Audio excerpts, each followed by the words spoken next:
اللہ نے ایک بار ہی زندگی دی ہے، دوسری بار یہ زندگی نہیں ملنی۔ یہ تجربات کی بھیٹ نہ چڑھائیں اور اپنی تمناؤں کی بھیٹ چڑھا کے زندگی کی قیمتی گھڑیوں کو برباد نہ کر دیں۔ اس زندگی کو خوبصورتی سے گزارنے والے کے بتائے ہوئے اسلوب کے مطابق گزاریں، جن کے اسلوب زندگی کو اسوہ حسنہ قرار دیا ہے۔ تو یہ 5 چیزیں اپنی زندگی میں اتار لیجئے۔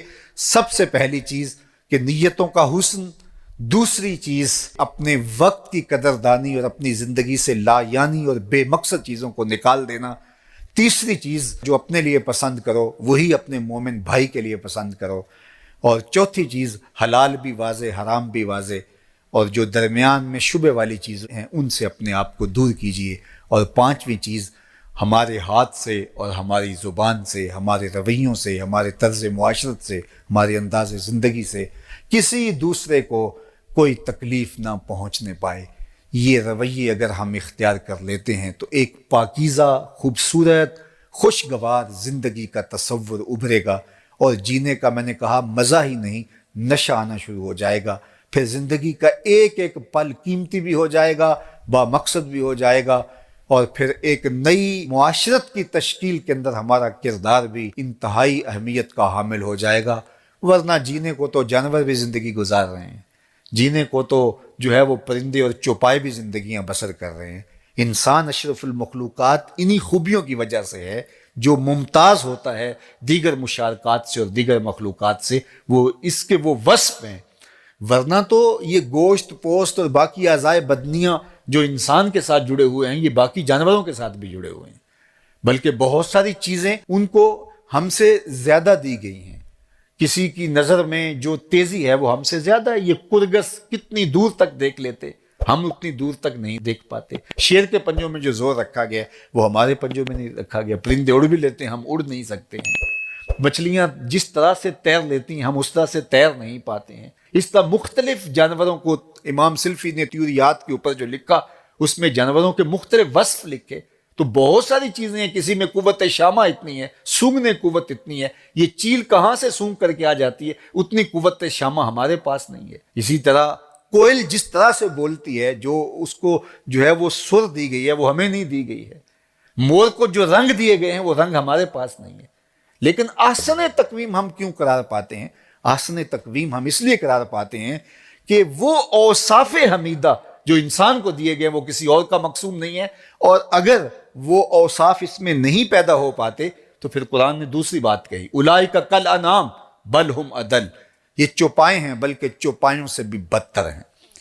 تو پھر یہ گوشت پوست کا انسان جو ہے یہ چوپایوں سے بھی بدتر ہو جاتا ہے، یہ گدھے گھوڑے اور بیل سے بھی بدتر ہو جاتا ہے۔ لیکن اگر یہ ان اوصاف حمیدہ کو اپنی روح میں راسخ کر لیتا ہے اور اپنے مزاج کا حصہ بنا لیتا ہے تو یہ فرشتوں سے بھی اعلیٰ قرار پاتا ہے۔ تو میں اور آپ اپنی زندگی کو ان خوبیوں کا حامل بنائیں۔ اللہ مجھے آپ کو توفیق عمل نصیب فرمائے۔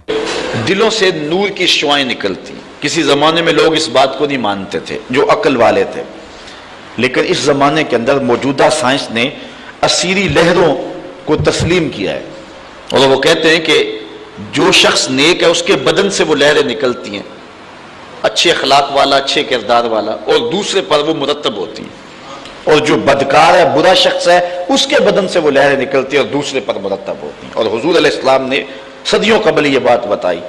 حضور نے فرمایا اچھے آدمی کی صحبت ایسے ہے کحامل المسک، جس طرح کستوری والا شخص ہوتا ہے، عطار کی طرح ہے کہ اس کے پاس اگر آپ بیٹھیں تو خوشبو آتی رہے گی۔ فرمایا یا تو تمہیں دے گا تحفہ، یا تم اس سے خرید لو گے، یا نہ وہ تحفہ دے گا نہ تم خریدو گے، لیکن جب تک بیٹھو گے مشام جام معطر رہیں گے، اور گھر آؤ گے تو لباس میں خوشبو بسی ہوئی ہوگی۔ اس لیے اچھے بندے کی صحبت کو حضور نے جو ہے وہ کستوری والے عطار سے حضور نے تشبیہ دی، اور جو برا شخص ہے اس کی مثال حضور علیہ السلام نے بھٹی والے سے مثال دی، کہ جو شخص بھٹی والے شخص کے پاس بیٹھے گا یا تو کچھ چنگاری اڑے گی اور اس کے جسم اور کپڑوں کو جلا دے گی، اور اگر چنگاری اڑ کے اس کے بدن کو نہ بھی جلائے تو جتنی دیر بیٹھا رہے گا اس کی بدبو، اس کا دھواں اس کے لیے پریشانی کا باعث رہے گا۔ اس لیے اچھے آدمی کی صحبت کو اختیار کرنے کا حکم دیا۔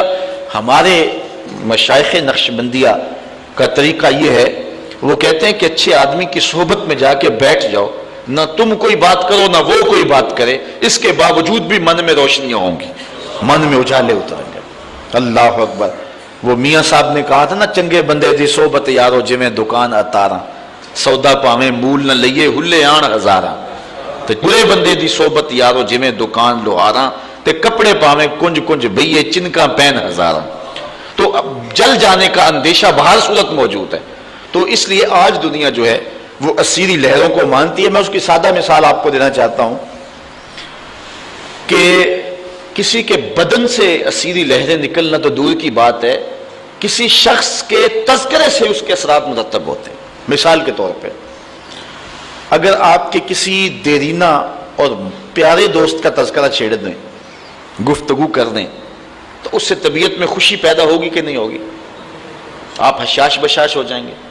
لیکن کسی غلط آدمی کا جس سے آپ کو نفرت ہو، اس کی بات چھیڑ دیں، طبیعت میں گھٹن پیدا ہوگی کہ نہیں ہوگی؟ اگر گندگی کے ڈھیر کی بات کوئی چھیڑ دے، طبیعت میں گھٹن پیدا ہوگی کہ نہیں ہوگی؟